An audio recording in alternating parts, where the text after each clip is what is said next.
Olivier Larizza, vous êtes venu donc nous présenter Les charmes de Baden-Baden aux éditions Andersen, un ouvrage dans lequel vous réunissez Gérard de Nerval et Jean-Paul Clé.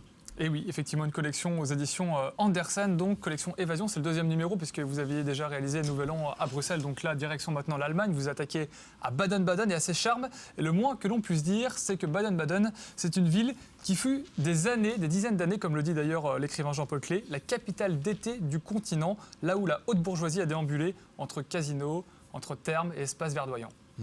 Surtout à partir de 1838, lorsque le casino effectivement de Baden, c'est l'un des plus, c'est sans doute son monument le plus célèbre. Et à partir de 1838, un homme d'affaires qui s'appelle Jacques Bénazet, qui était d'origine parisienne, s'est installé à Baden pour redorer ce casino. Il l'a agrandi, il l'a embelli. Et ce casino a attiré effectivement toutes les têtes couronnées de l'Europe entière, les Allemands, les Anglais, les Hollandais, la famille impériale de Russie également. Des musiciens réputés tels que Franz Liszt.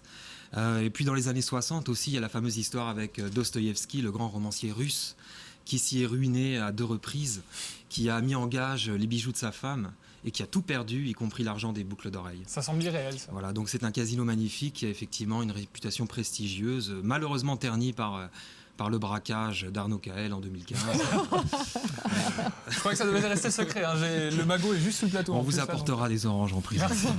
C'est ce qui est intéressant. Bon effectivement, c'est un voyage culturel. Là, vous avez parlé de Dostoïevski, donc ça lui a inspiré d'ailleurs son roman, du coup, Les Joueurs. Oui, il s'est refait en écrivant le Joueur en 1866. Et on peut lire la manière d'ailleurs dont c'est écrit. C'est marqué que ce casino, c'est encore plus riche et plus beau que celui de Saint-Pétersbourg ou Monte-Carlo, qu'on y joue jusqu'à 7h du matin avec des jetons en or et en argent. Et le luxe qui est là... Il a été conçu, en tout cas il a été amélioré dans le style de Versailles dans les années 1830, mais aujourd'hui les pièces d'or, les jetons en or ont disparu. Malheureusement. Ouais. Je vais vous faire un petit peu de lecture, Étienne et Benjamin, parce que c'est très intéressant. Cette ville, en fait, m'a fait un petit peu penser à Monte-Carlo. Je me suis déjà rendu, et c'est vrai que quand je lis ce que vous avez écrit dans ce livre, d'ailleurs, on a très envie d'y aller, mais on va y revenir. Ça m'a fait penser un petit peu à l'univers de Monte-Carlo. Et parfois, c'est quasiment incroyable lorsque de Nerval, par exemple, écrit en parlant de l'église. 2 hôtels seulement ramènent l'esprit à des idées lugubres en exposant aux yeux des reliques trop bien conservées de Saint Pius et Saint Benedictus. Mais là encore, on a cherché à rendre la mort présentable et presque coquette. Les 2 squelettes bien nettoyés, vernis, chevillés en argent, sont couchés sur un lit de fleurs artificielles, de mousse et de coquillages dans une sorte de montre en glace. La mort, donc, n'est pas une fin en soi à Baden-Baden. C'est une ville d'illusion, c'est une ville de fête.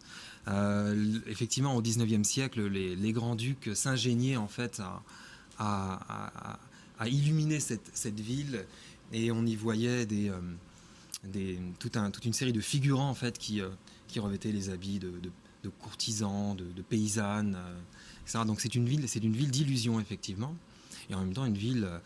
Aujourd'hui, si on s'y promène, on a l'impression d'être en face d'une vérité historique, finalement. Dans cette ville, on apprend également en termes de personnalité. Alors là, par exemple, vous avez voilà, ça va très vite. Ça va très vite. Une très belle vue d'une place méconnue qu'on rencontre en gravissant le mont Mercure. Là, vous avez le funiculaire qui vous emmène en haut du mont Mercure. Les ruines du vieux château de Baden qui était... ça va trop vite, là, les images. Encore une fois, le vieux château qui était le siège des margraves, c'est-à-dire des marquis de Baden entre le XIIe et le XVe siècle.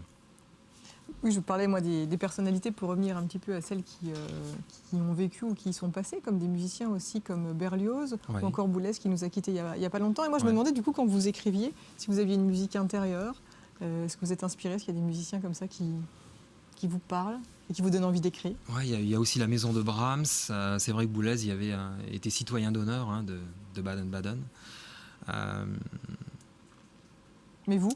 Oui, moi. Vous, quand vous écrivez, est-ce que vous avez une musique intérieure qui vous parle? Est-ce qu'il y a des musiques en particulier qui vous aident à écrire Non, je me fie à la musique des mots, tout simplement. Mais c'est vrai que dans ce livre-là, j'ai plus une fonction de mise en valeur des textes de Jean-Paul Clé et de Gérard de Nerval, plus qu'une fonction de créateur.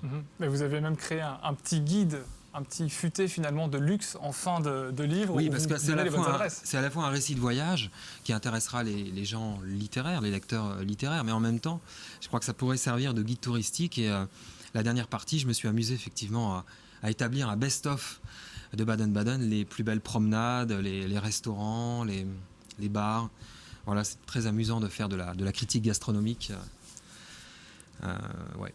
Et comme ça, on va pouvoir au moins apprendre qu'on pourra loger soit dans un palace ou alors il y a une petite chambre pour 70 €. Qui est oui, nickel. vous allez au parfait. casino, Chacun vous jouez au poker et puis vous pourrez comme ça vous payer le magnifique Brenners Park Hotel. On tentera l'aventure. Merci beaucoup, ça donne envie d'y aller en tout cas à Baden-Baden. Et c'est pas loin de Strasbourg, hein, c'est quasiment à 50-60 km. Oui, il faut 1h30 là d'ici pour y aller. Les charmes de rapide. Baden-Baden aux éditions Andersen. Merci infiniment. Puis le site internet est apparu pour avoir toutes les informations à votre sujet.